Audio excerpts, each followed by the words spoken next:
So, apparently, South Park sucks now. Yeah, that's what people are saying. Reddit's melting down, Twitter's in shambles, and even YouTube thumbnails are like, mock dramatic voice. South Park is over. It's done. RIP. But here's the thing. This week's episode actually agrees with them. The show literally made an episode about how much it supposedly sucks. It's like Matt and Trey read every angry fan comment and went, you know what? Let's make that the plot. This week's Halloween episode, The Woman in the Hat, pulls double duty. On one side, a haunted White House full of literal demons. On the other, Stan basically starting a Reddit thread that says, South Park sucks now. It's spooky, it's meta, it's kinda depressing, and it might be genius. So today, we're breaking down what this episode's really about. Not just the jokes, but what Matt and Trey are trying to tell us about South Park itself. Stick around because at the end, I'll show you 3 possible ways this wild Trump and Satan storyline could actually end. Or implode. Either works. First off, something weird happened. South Park didn't air on Wednesday. For the first time ever, the show dropped a new episode on a Friday, on Halloween. That might sound small, but for fans, that's like The Simpsons airing on a Monday. It feels wrong. And of course, everyone instantly decided, yup, that's it, South Park's dead. But actually, the delay made sense. This was their Halloween special, and it kinda needed that spooky night energy. The result? A perfectly cursed Friday drop that set the internet on fire. So before we even get into the story, the vibes were already off. Fans were expecting chaos, and boy, did they get it. So the Marsh family finally left Tegrity Farms. Remember that? The weed empire, the merch, the whole integrity thing? Gone. And for a second I thought, great, back to normal South Park. Nope. Turns out, the Marshes are broke. Like motel living broke. They can't even move back into their old house, so they crash with Stan's grandpa at Shady Acres, which, let's be honest, looks like a retirement home designed by Satan. It's depressing, but also perfect, because that's exactly how the fans feel. We all wanted the show to go back, and now that it kind of did, it's worse, and that's the point. So, what does Stan do? He makes a website called South Park Sucks Now. Within hours, 700,000 people join. Which, yeah, that's extremely accurate internet behavior. But instead of building a movement, Stan goes full crypto, bro. He launches the South Park Sucks coin, a meme coin, a rug pull, a digital middle finger to everyone who agreed with him. And honestly, it's hilarious because it's exactly what the internet does every day. Take something real, angry, and meaningful, and turn it into a scam. But under the jokes, there's a solid hit of social commentary. The Marshes are broke, rent's insane, jobs are gone, Stan's family can't get back on their feet, so he decides to screw other people to save himself. That's not just plot, that's America 2025, baby. It's funny, but it hurts, because it's true. The system's so broken that the only way out is to push someone else down, and Stan's whole arc nails that. It's ugly, it's desperate, and it feels real. And let's talk characters for a second. Kenny's in on the scam. Yeah, Kenny, the one moral kid who literally dies for his friends every season. Cousin Kyle's back too.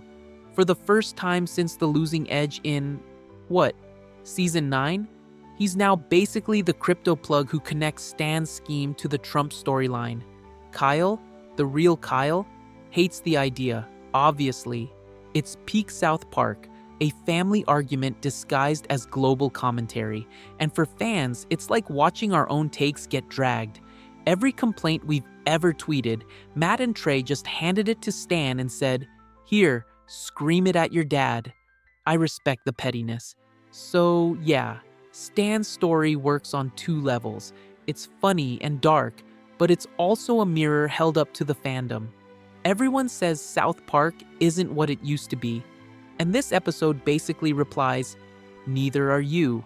At this point, Stan stops being a character and basically becomes us. He says what every South Park fan has tweeted at least once.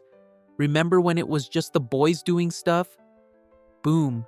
That line alone hit harder than any jump scare this episode had. And honestly, he's kinda right. Old South Park was chaos. Kids swearing, schemes, aliens, exploding heads. New South Park?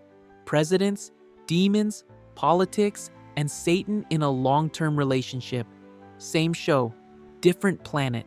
So when Stan loses it, it's not just funny, it's cathartic. He's yelling for everyone who misses that stupid, magical, cardboard cutout energy.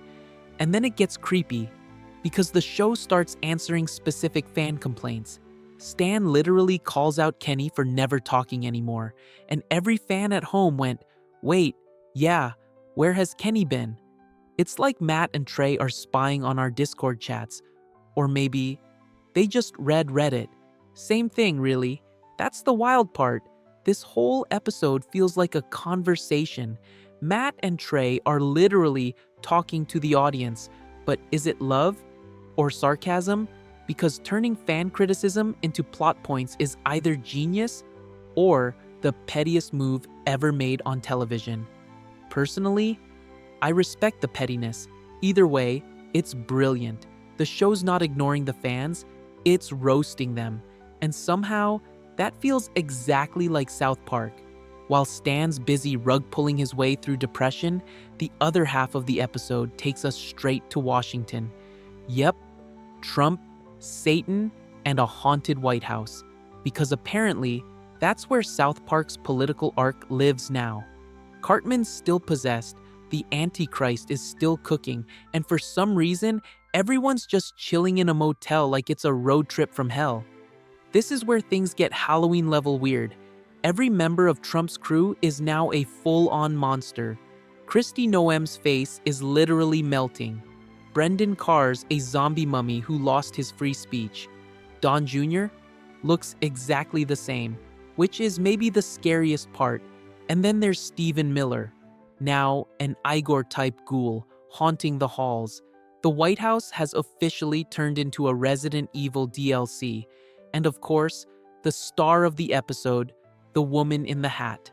Melania Trump, reborn as a ghostly figure haunting the White House halls. No dialogue, no face, just a massive hat and the energy of every time you've disappointed your mom. Honestly, creepy as hell. It's such a great design. Simple, elegant, terrifying. She just stands there, silent, like she's judging your life choices. 10 out of 10 horror icon. Move over, the nun. Honestly, the story here doesn't move much. The Trump arc just kinda idles. Cartman's still possessed. J.D. Vance is scheming. Towley's leaking info somewhere in the background. But visually, it slaps. The haunted house tone, the old-timey end credits music, the way the camera just lingers on the White House window at the end. It's pure Halloween candy. This part wasn't about progress, it was about vibes, and that's okay. Still, even the haunted house has a message. Cousin Kyle's there trying to get Don Jr.'s approval for the crypto scam, and it totally blows up in his face. Literally. Because if you dig deep enough, this scene's saying the quiet part out loud. Crypto's just a money laundering scheme for the rich. So yeah, the ghosts aren't even the scariest part. The economy is. So, the B story? Pure chaos. Not much plot, tons of atmosphere, and one genuinely iconic ghost. It's South Park's way of saying, yeah, we can still be weird. We're just choosing a different kind of weird now. So, here's where both stories finally crash into each other. Literally. Cousin Kyle takes his brand new scam coin straight to Don Jr., hoping to get government approval for a rug pull. Because if you're gonna scam people, might as well do it through politics, right? But the second Kyle steps into the haunted White House, he realizes, yeah, no amount of crypto hype can fix this. Ghosts, demons, Don Jr. breathing like he just ran a marathon. The guy freaks out, confesses the whole scam, and basically yells the most accurate line of the year. Crypto's just a giant money laundering scheme for the rich. Bravo, South Park. That's it. That's the tweet. Naturally, the whole thing collapses. Stan's coin tanks. Kyle's cousin ends up arrested, and Stan, right back where he started, broke, angry, and stuck in Shady Acres. But this time, it's not just his life that's bankrupt, it's his hope that things can ever go back to normal. Which, spoiler, is exactly what Matt and Trey want us to feel too. Both storylines end in the same place: failure. But that's South Park's favorite trick: burn it all down, laugh at the ashes, and somehow make you want more. So, after all the crypto chaos and ghost politics, the episode ends on something surprisingly emotional.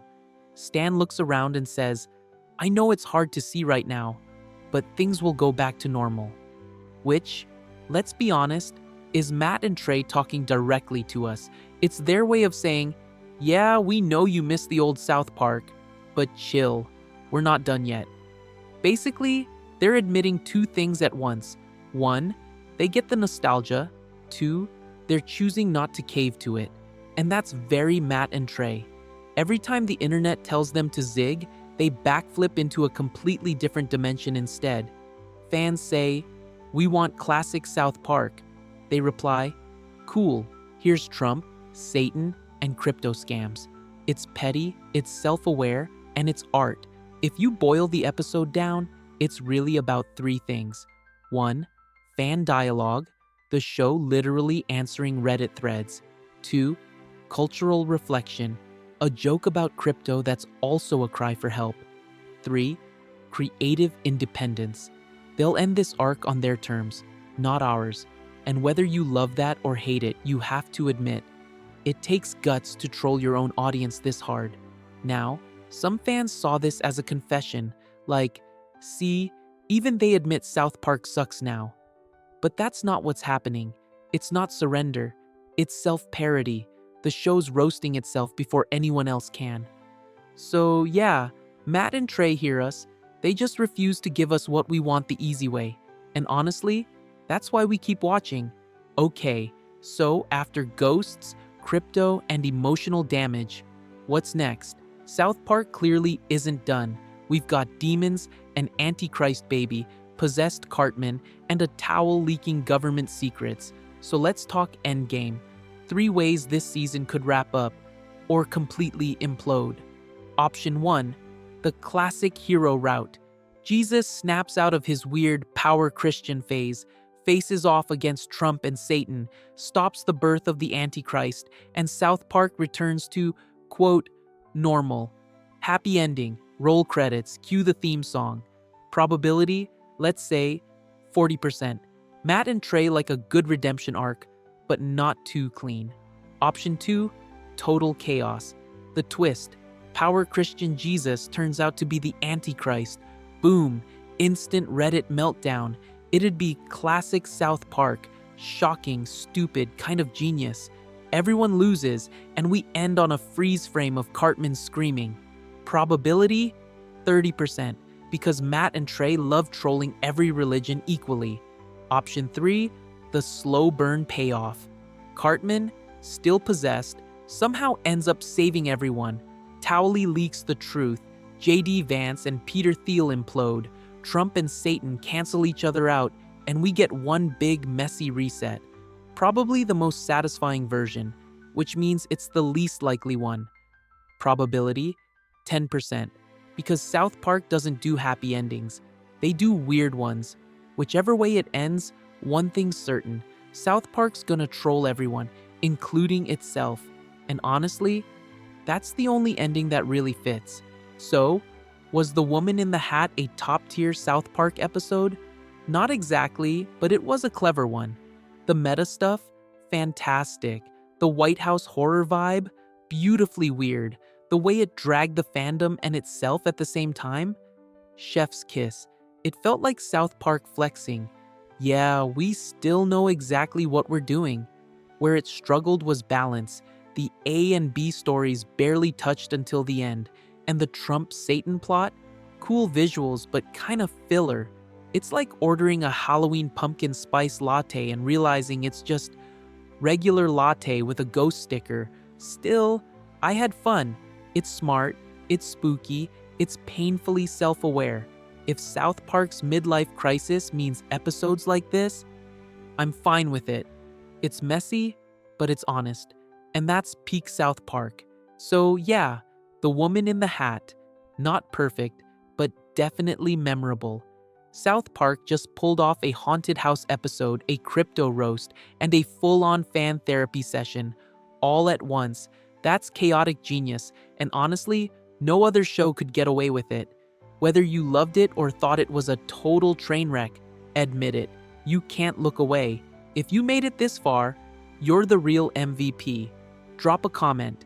Which ending do you think we're getting? A, B, or C? Or just tell me if you think South Park actually sucks now. I'll be reading the chaos below. Next week's episode drops November 12th. And yep, I'll be here breaking it down the second it airs. Subscribe, hit the bell, and maybe grab a bowl of cereal because adult cartoons are still Saturday morning material. I'm channel name. This was South Park, The Woman in the Hat, and as always, stay mellow, watch cartoons,